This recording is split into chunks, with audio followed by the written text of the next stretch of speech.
The world is being remade, and nowhere is this more visible than in Africa. For decades, Africa was a stage for global powers. Now, that story is changing.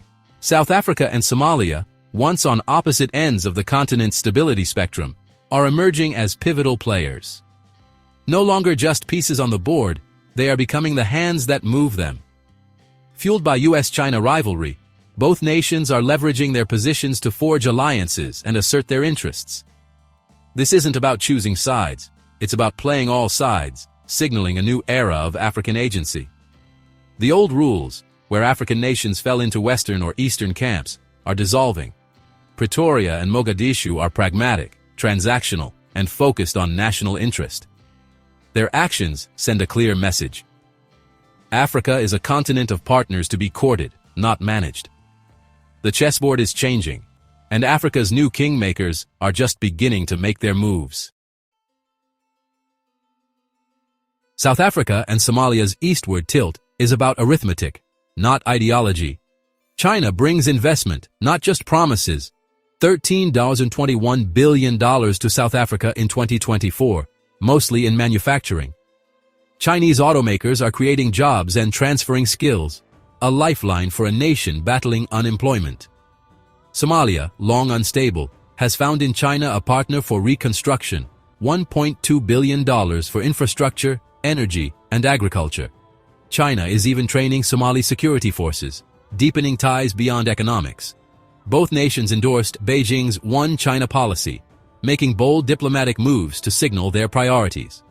For Pretoria and Mogadishu, China offers a development model free from Western political strings. Beijing speaks the language of mutual respect and rapid economic growth. The allure is clear, tangible results, respect for autonomy, and a path to modernization on African terms. In a world where progress is paramount, China's offer is too compelling to ignore.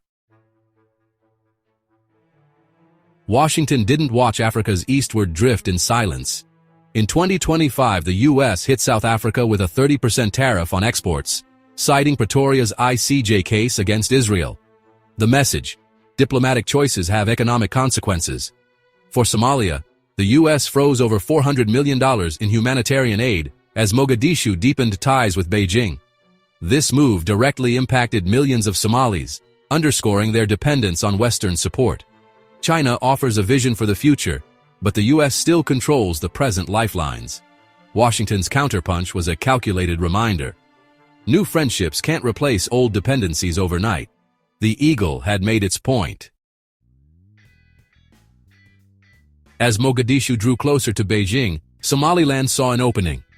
The breakaway region offered the U.S. recognition in exchange for a strategic foothold at Berbera Port, a key maritime corridor. For Washington, it was a tempting counter to China's growing naval presence nearby. Taiwan, spurned by Somalia, deepened ties with Somaliland, preparing military cooperation and training. The Horn of Africa became a microcosm of the U.S.-China-Taiwan standoff.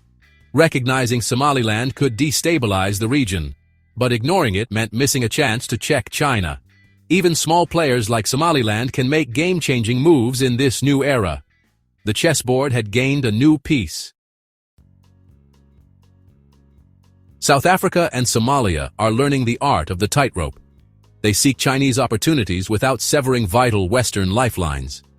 For Somalia, Western aid and security remain essential, even as it dreams of Chinese-built infrastructure. South Africa's economy is deeply tied to Western markets and technology, despite new Chinese investment. Both must calibrate their moves, ensuring they don't provoke abandonment by traditional partners. This balancing act is the new reality for aspiring middle powers. They attend summits in both Beijing and Washington, signing deals that sometimes contradict. Leveraging competition between giants, they carve out space for themselves.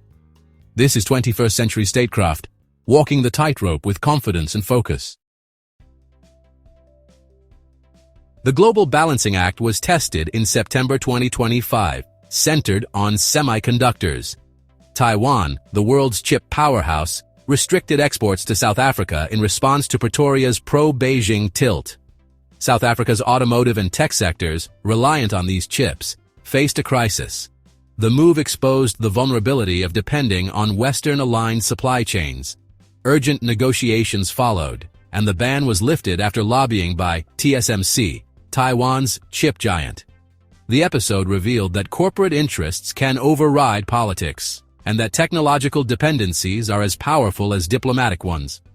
The lesson: true sovereignty requires managing both alliances and supply chains. The path to kingmaker status is paved with silicon.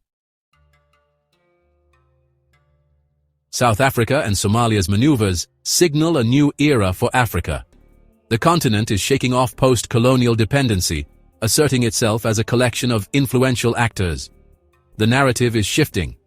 Africa is now a partner, not a pawn. Pretoria and Mogadishu are diversifying partnerships, seeking investment from China, security from the US, technology from Taiwan, and markets in Europe. They refuse to be confined to a single sphere, maximizing flexibility and leverage. This forces global powers to compete for African partnership, empowering the continent. The rise of these kingmakers ensures Africa will shape the 21st century global order. The path ahead is challenging, but the direction is clear. A new African consciousness is emerging, confident, pragmatic, and determined. The age of a multipolar Africa, with its own kingmakers and rules, has begun.